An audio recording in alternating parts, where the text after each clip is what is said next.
Abụ m ejima. Ejima mụ na ya na-abụ wee na-agụ akwụkwọ. So ka anyị gụsịrị secondary school, papa anyị wee sị na ya chọrọ ka anyị gaa school. Mụnwa wee sị na m achọrọ ịga school, na m achọrọ. So ọkwa ya ejima m wee sị na ya chọrọ ịga school. Ejima m wee gaba school. So papa m wee mepeelu m afịa ile cement. So ọkwa ya nna ele na-eme ọfụma. Megide ọfụma wee fụ nwaanyị a chọrọ ịnụ. So wee sị dịga na m ga-anụ ya, mụ na ya na-abụ kwụsie nje befa mee gị, mụ na ya na-abụ bata bili. Bịaza na-ele ejima m anya, etu o si ebi ndụ ya ma etu o si asụ oyibo, everything ọ na-eme nya. Mbịaza na-adụ maskịrị na m ga-asị na nna agbọrọ m ka esi asụ ihe a n'Igbo, mana ya ọ na-adụ m ka ọmụ bụle ya ihe anụnwa na-eme o megide. So ebe m bi na yard enwekwa two guys ọzọ bi ebe afọ na-agụ akwụkwọ, ifefa na-eme dịkwa m mma. M wee jekwue ha wee sị ha biko na m ga-ala ikekwa n'ịgụ akwụkwọ na mpa m dowele, mana kịta na m na-azụ afịa and na m na-eme ọfụma ịghọta na ọ bụrụ na ha ga-enyere m aka ka m banye skuul mebe part time ebe afọ. Fasị m na nsogbu adịrọ na the only thing m ga-eme ọmụgba GCE ọ ihe anụnwa whatever ka m banye school na-eme part time na-azụkwa afịa na many people na-eme. So ọkwanye ihe atọ m nnọọ ụtọ, nchọ ka m welu ofuke iche wee tugbuo nnụnụ na-abụ. Wee bata wee gwa nwunye m gwasịa this girl na amakwụnye this girl gwa m ma agụ na akwụkwọ na ya chọrọ nchekwa na-egwuregwu ọ sị m na agụ na akwụkwọ na ya chọrọ.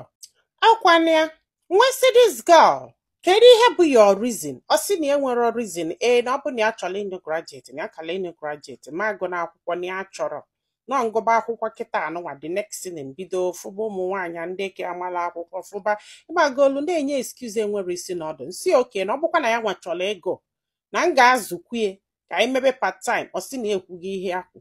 Nwa gbakwa ya nkịtị o wee je gbaa fọm wee were ya wee nata. Unu amakwa ihe this girl mee? Ndobe the form ka ọ bata this girl dolie the whole form wunye n'ọkụ wee basịala ya mba ọkachala ya arụ hapụza this girl wee pụọ wee chighekwa azụ wee je wee gbatakwa second one after 1 week ihe a mee wee dobekwa this girl wee wekwelu the same thing wee dolikwa again gbaa anya ọkụ. Iwe wee wee m wee kụọ nya wee kụsị anya ihe. O wee sị m na ya anabago na ya da anọzi bulu ngwongwo ya na be nne ya. Ọkwanye wee je wee gbaza nke ịtọ ka ọ na wee nene akwụkwọ wee banye skuul na-agụ akwụkwọ na-azụkwa afịa wit ụmụ bọyị m ndị na-enyela m aka. So ọkwanye ihe a na-aga ọfụma tedu ihe ka m nọ, mana kịta afụgo m nwaanyị ọzọ m chọrọ ịnọ and nwaanyị anyị ekwekọrịtago na anyị ga-anụ onwe anyị, mana duto na m achọrọ gbata ufie m wee sị ka m chelụ ngụsịzi akwụkwọ ka m wee jee nụọ nwaanyị ọzọ na m achọrọzi ikpe. Ọkwanye ihe m na-afụzikwa bụ na this girl nke na-anụ wee kulu nwa nwaanyị wee bịa wee sị m n'ọnwa m na ya dụ sọrị o sikwe nke a ọ pụọ nke a mụ gbaghalị ya wee na-ayọ wee sị ya since ihe a mee nọmba 1 ị gwara m na ịdị ime, nọmba 2 o nwere ka isi bịa yọọ mgbaghalụ n'ihe ime ndị bụ na-ayọ ọkwụ o nwere onye chọrọ ịmanụ. I wee lụzie kịta wee bịa ịyọ m biko ka mgbaghalụ gị ka m na-ata gị na nwa. Wee sị ya mba na m afụgo nwaanyị a m ga-anụ na m achọrọ na ọ bụrụ na ọ mazụnwu nwa afọ ya mee gịnị ya kụnye mie ka ndunye nwaanyị afọ mụ na ya na-abọ ga-ebi ka onyelụ m aka zụba dị nwa ma ọ kwaba m onwe ị na-atị ya ka nnụbakwu ya na mama mme nke afọ.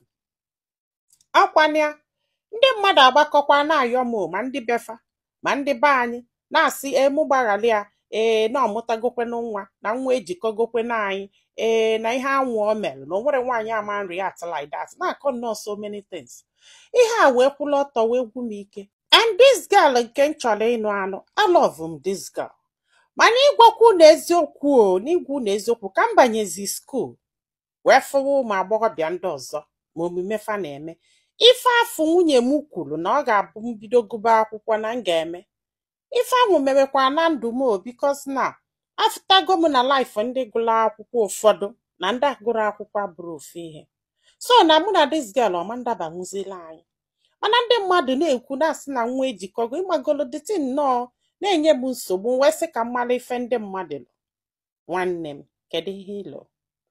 Kedu ihe ọ dụgụ ka ọ dis guy mee na onye gbaghalụ dis girl na-atakwu ya na nwa duto na ọmụtagolie nwa n'eziokwu na nwa ejikogofa akwa ịghọtago ka onye hapụ dis girl na ọnwa ya nke lili obu maka na ọ sị m na ya mọrọ m ya kweta n'ụba dis girl na ya nwere ike na ya ma lọvụzi and na ọ ga-eme ya na-agba n'ezi ọkwa ifugo. Ọ bụrụ na ị ga-esi ozi a nwanne m biko gwa anyị ife ilo na comment section maka na ọ ga-enyelu nwa okolobịa aka iji ma ife ọ ga-eme. Unu afụkwanụ m okolo ndị be anyị daalụnụ ka ọ dị n'ụbọchị ọzọ manyekwazalụ m aka tụsa ozi a ka o loo ndị ọzọ ntị.